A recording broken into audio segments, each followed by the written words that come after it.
دلوقتي ايوه احنا هنتكلم عن اللي بيحصل في صلاه العيد، حلو. فتعالى نروح مع الناس للصلاه. ماشي ايه اللي بيحصل في الصلاه؟ من الحاجات الغريبه اللي بتحصل في الصلاه هي الصلاه نفسها. ماشي. الناس اللي المفروض قبلتها كده تقف مع بعض فبتصلي كده ليه؟ وعشان ايه؟ زحمه ايه اللي تخلي القبله اللي واقفه كده تصلي كده؟ ما هتصلي كده. والناس اللي بتقف الرجاله جنبها الستات، هو اصلا بيبقى واقف يعني استغفر الله العظيم يا رب، واقف باصص مش على القبله، هو بيبقى باصص على حاجه تاني. يعني ايه كلنا نصلي مع بعض؟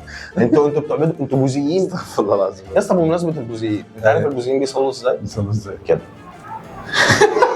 يا اسطى اقول لك على حاجه، انا افتكرت يا اسطى موقف حصل معايا ابن جزمه. كنا في صلاه العيد، خلصنا الله اكبر الله اكبر، خلصنا تكبيرات الاحرام ونزلنا وخلصنا والدنيا تمام. واحد صاحبي قابلته من بعيد، عاطف عارف مين؟ فتيحه.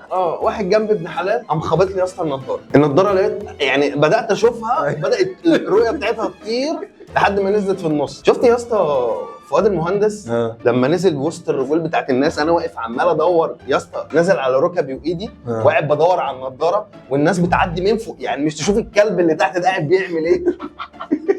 ارمي له لقمه، اديله اي حاجه، انت فاهم؟ مفيش بقى منه الكلام ده. هو انا ويعدوا يا اسطى من فوقيه يسلموا على بعض ويبوسوا بعض، وانا في مناخير طالعه، انت فاهم؟ ورياله بتنزل يا جدعان، وانا المهم يعني بالظبط. ده كان من احدى المواقف اللي كانت بتحصل لي من احدى المواقف اللي حصلت لي وانا بصلي يعني الغريبه.